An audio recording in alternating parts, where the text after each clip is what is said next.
Hi, welcome back to another edition of Football Family Feuds. Today we just finished playing Lille and it ended up Chelsea 2, Lille 1. But once again, Chelsea, why do you keep doing this to me?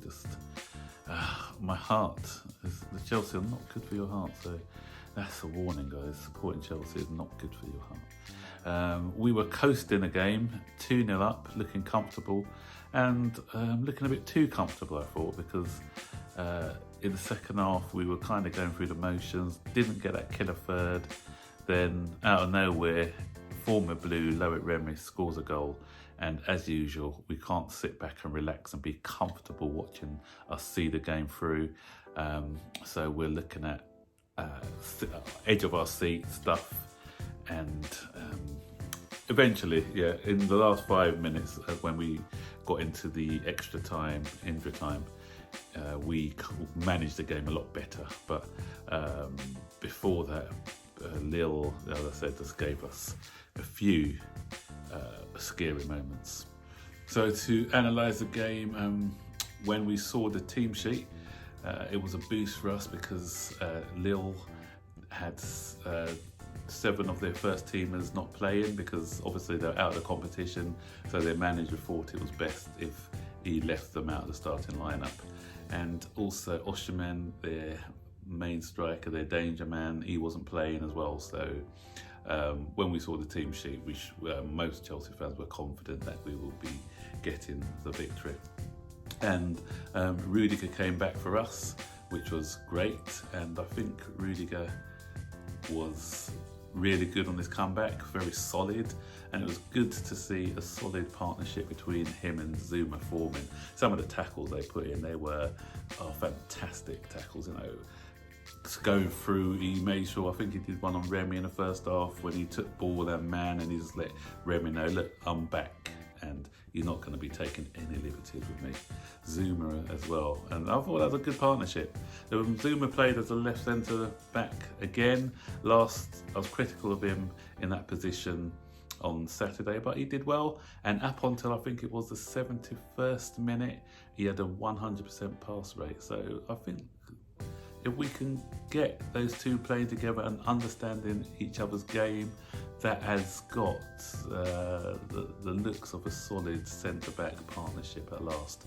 And I thought we've added a lot of experience into our back line because we had Emerson in there and he had a decent game. Azpilicueta I thought was really good actually today, fantastic. Especially in the second half when we needed his leadership, he really came on, especially in those last 15 minutes. He scored a goal through Tammy Abraham after some good work by Willian. It was a nice little run by Willian and a decent cross, and he just put it on the plate for Tammy to score, and that was in the first 20 minutes, so that settled our nerves. So obviously we needed to get that early goal because we didn't want the crowd to get a bit anxious, so that goal came just at the right time to set us up for victory. So we continued, after that goal, we continued to dominate the game, but once again I was getting frustrated by Willian's corners. Time and time again he didn't get past the first man.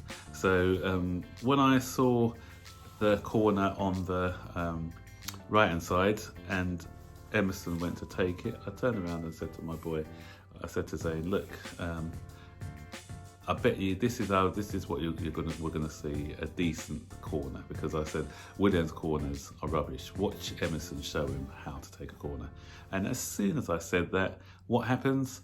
Emerson puts in a wicked corner, which was headed in to the goal by Azpilicueta, and it was good to be proved right again, And after that, Emerson started to take the corners, and every single corner he had, okay, we didn't score from any of the others, but they were all dangerous. All of them, the keeper had the keeper in a bit of bother.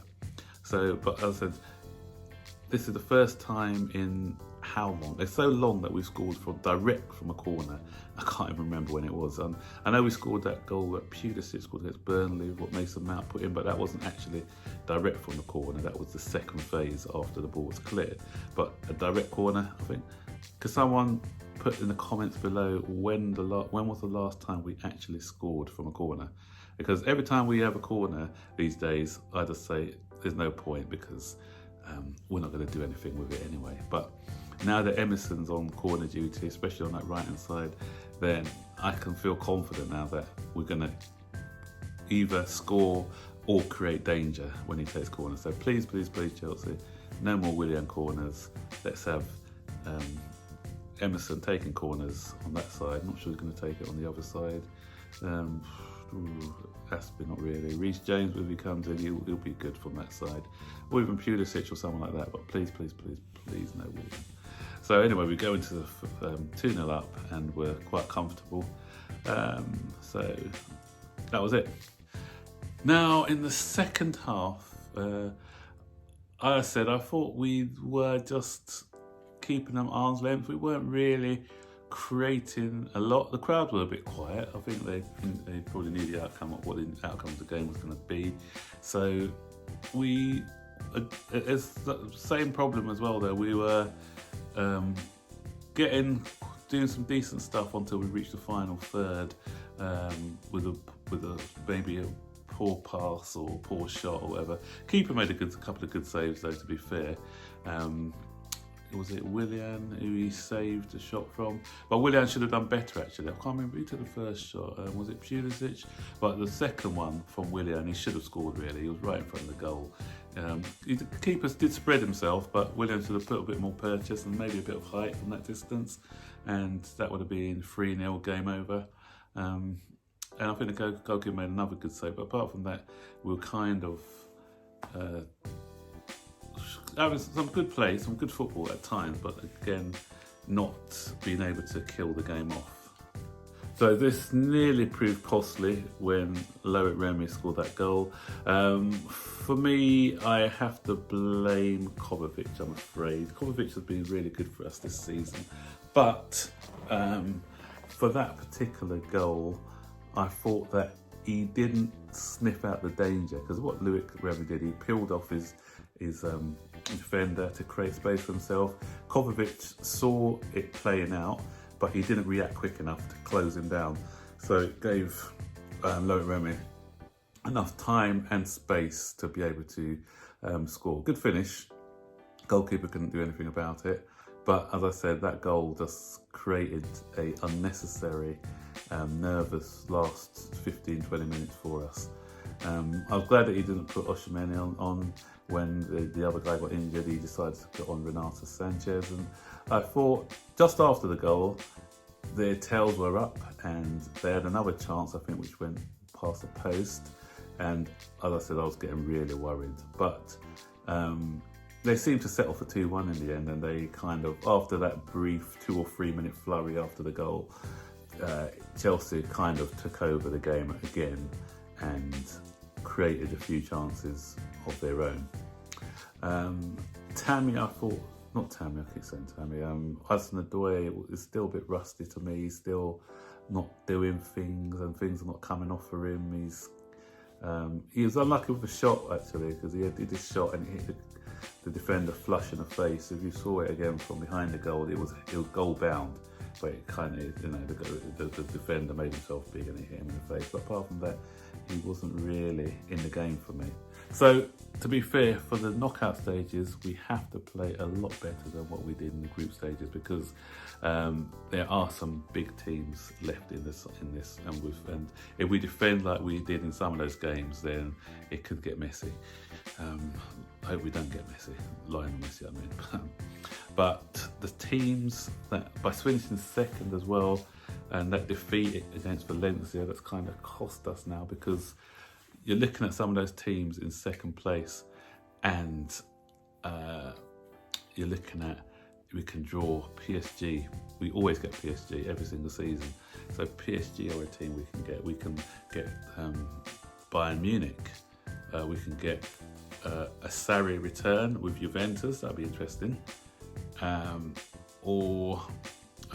Who's the other teams we can get? I can't remember. Barcelona, PSG, Juventus, or Bayern Munich. Yeah, so those are the key sides. Obviously, we can't draw Liverpool Manchester City. They top their groups because it's English clubs. The group, I can't remember who's top the group. I need to quickly check it. Is the Zenit one? Was it Zenit who topped that? Oh no, RB Leipzig. Yeah, still a good side, but they're probably the side that you'll want to be drawing against, RB Leipzig, because all the others are quite good. But if we can steal Werner, I don't mind getting white at Leipzig. If Werner's still there, then they'll be dangerous. So all the teams in there now are going to be tough. And as I said, we need to really improve on our defending. But the good thing is that we've got until February, and hopefully by February these players will have grown more in experience and know how to manage the game properly. As I said, the issue is still game management for me. So for me, I think that needs to be improved upon by Frank and by the players, knowing how to see out a game. And my wish is that we can keep a clean sheet. 2-1, obviously we're still through, so we've got to be happy with that. But 2-0 and a clean sheet, that would have been great for our confidence, especially seeing how we had a new defensive partnership and how solid they looked. I'm not blaming any of those centre-backs for the goal. As I said, it was mainly, as I said, the midfield need to help out the defence in that situation. As I said, when Loic stripped back, the midfield need to look at that and try and react to danger quicker. But all in all, as I said, we're there, so I can't complain. We're into the group stages, so onwards and upwards, and let's see how we get on, and let's hope for a favourable draw on Monday. Until next time, I'll see you guys later. Don't forget to like, subscribe, turn on all notifications, and you'll be able to watch our future videos. All right, take care. Bye-bye.